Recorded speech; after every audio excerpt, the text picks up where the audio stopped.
जो है आज कक्षा 9 में विशेष सामाजिक विज्ञान और खंड फर्स्ट है इतिहास का, ठीक है ना। तो इतिहास पढ़ेंगे और इतिहास में जो पढ़ेंगे वो है फ्रांसीसी क्रांति, यानी वर्ल्ड हिस्ट्री में जो हम पढ़ने जाएंगे वो है फ्रांसीसी क्रांति के दौरान। देखो, क्रांति यानी संघर्ष जो घटना घटित हुई है तो उसके क्या कारण है कि वो क्रांति किस प्रकार से हुई है, तो ये ध्यान देना।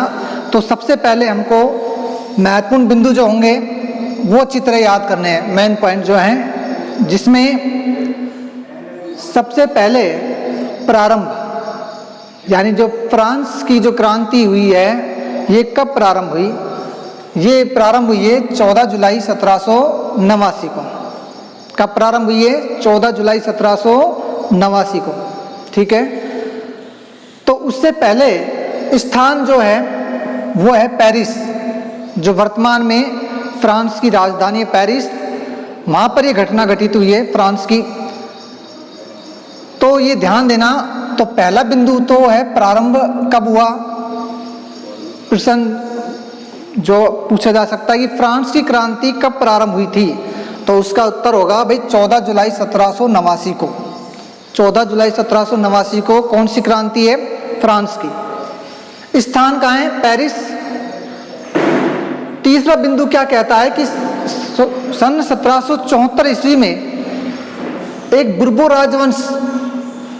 राजवंश है, जैसे मुगल वंश, ठीक है ना, उसी प्रकार की बुर्बो राजवंश है। उसका राजा था जिसका नाम था लुई 16वां उस समय फ्रांस की राजगद्दी पर आसीन हुआ 1774 ईस्वी में। और ये ध्यान देना, इतिहास के अंदर हमको जो सन होते हैं वो बड़े इंपॉर्टेंट हैं, ठीक है ना। सन 1774 में, दोबारा सुनेंगे एक बार, बुर्बो राजवंश का राजा जिसका नाम था लुई 16वां राजगद्दी पर आसीन हुआ। तो कहने का मतलब ये है जो फ्रांस जो क्रांति है उस समय जो राजा कौन था? लुई 16वां राजा था।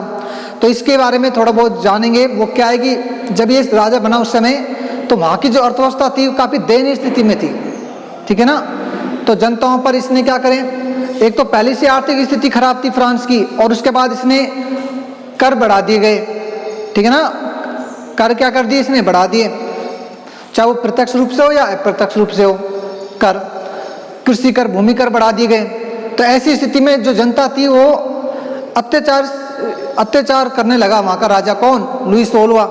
तो ऐसी स्थिति में आगे जो है कुछ महत्वपूर्ण शब्द हैं, जैसे कि प्रश्न कैसे भी आ सकता है, लिव्रे। लिव्रे जो है वो फ्रांस की मुद्रा है। वो क्या है भाई? फ्रांस की मुद्रा, जिसका क्या नाम है? लिव्रे कहा गया इसको। क्या नाम, क्या कहा गया? लिव्रे।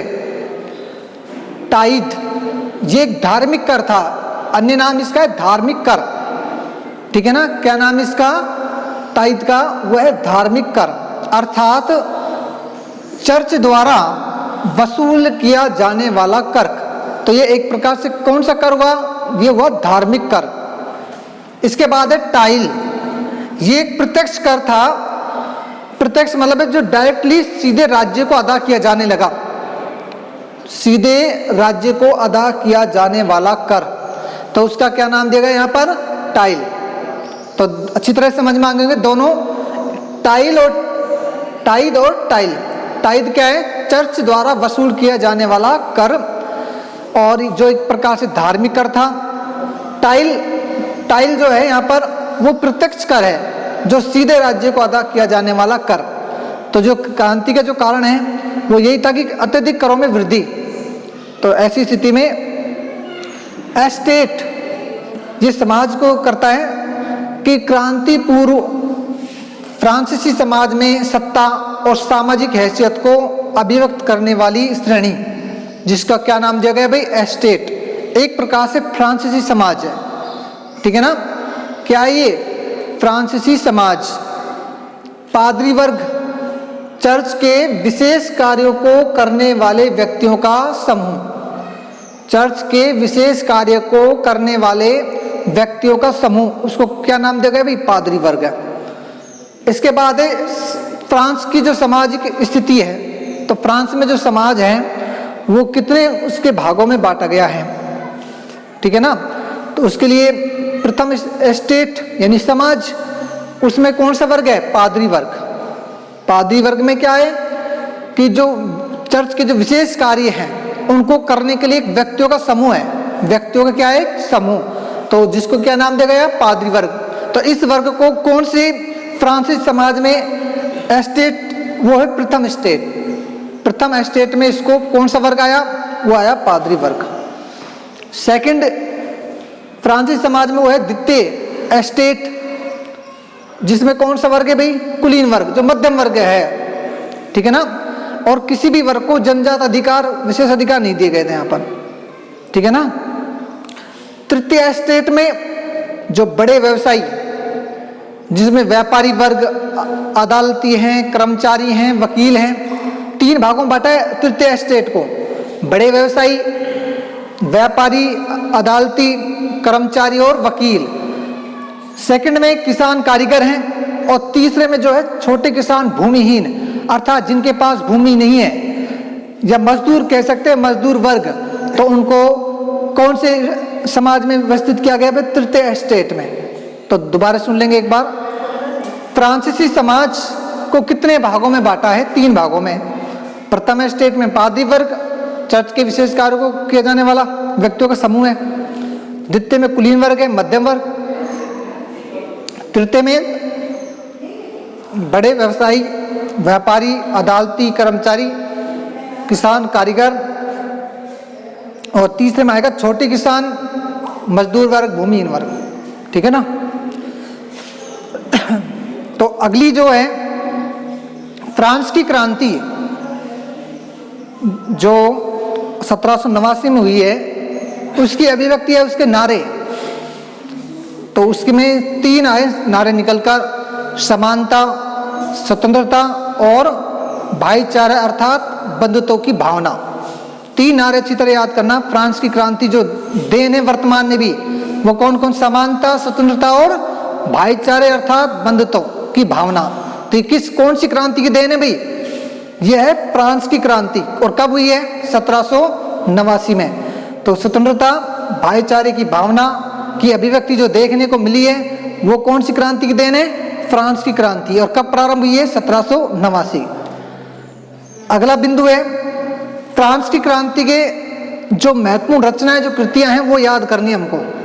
तो कुछ राइटर्स हैं और उनके द्वारा जो लिखित पुस्तकें, और उन पुस्तकों में क्या अंतर्निहित है, किसकी चर्चा की गई है उन पुस्तकों में, वो याद करना है। तो अभी आपके लिए 2 दार्शनिकों के नाम लिख रखे मैंने, और उन दार्शनिकों की आपको पुस्तक याद करनी है, ठीक है ना। तो सबसे पहले रूसो। तो रूसो की पुस्तक है द सोशल कॉन्ट्रैक्ट, ठीक है ना, यानी सामाजिक संरचना।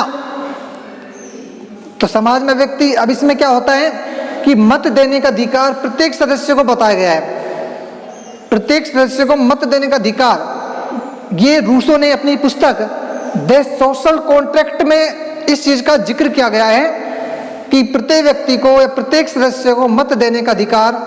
ये कौन सी पुस्तक में? The social contract. और ये किसकी पुस्तक है? उसका रचयिता कौन है? उसका नाम है रूसो, ठीक है। उसके बाद अगली जो रचना है वो है मॉन्टेस्क्यू, ठीक है ना, या मॉन्टेस्क्यू की रचना, और उसका नाम है the spirit of the laws. अर्थात इसमें विधायिका, कार्यपालिका और न्यायपालिका के बीच सत्ता विभाजन, ठीक है ना। विधायिका, कार्यपालिका, न्यायपालिका के बीच सत्ता का विभाजन कौन सी पुस्तक में है? The spirit of the laws. The spirit of the laws ये किसकी पुस्तक है भाई? ये है मॉन्टेस्क्यू की। किसकी पुस्तक है? ये मॉन्टेस्क्यू की है, ठीक है ना।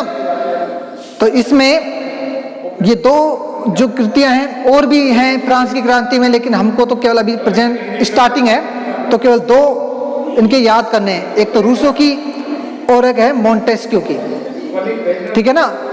तो रूसो की कौन सी? सोशल कॉन्ट्रैक्ट है, और इसकी the spirit of the laws. तो इसमें क्या प्रश्न बन सकता है कि भाई जो विधायिका है फ्रांस में, या फ्रांस की जो राजतांत्रिक शासन व्यवस्था है उसमें विधायिका, कार्यपालिका, न्यायपालिका जो है ये कौन सी पुस्तक में और उस पुस्तक के रचयिता, तो पुस्तक का नाम है the spirit of the laws और उसके रचयिता कौन है, मॉन्टेस्क्यू। ठीक है ना। तो आज हमने जो बेसिक जो कंसेप्ट पढ़े हैं फ्रांस की क्रांति के संबंधित, तो अच्छी तरह से याद कर लेना उनको। महत्वपूर्ण बिंदु जो लिखे गए हैं, बताए गए आपको कि भाई कब प्रारंभ हुई है, उस समय कौन राजा था, ठीक है ना, कब वो राजगद्दी प्रासीन हुआ। और नेक्स्ट उसमें हम पढ़ेंगे फ्रांस की क्रांति किससे संबंधित महत्वपूर्ण कारण, क्या कारण थे जिनके द्वारा फ्रांस की क्रांति प्रारंभ हुई है। ठीक है ना, उनके नेक्स्ट क्लास में करेंगे चर्चा।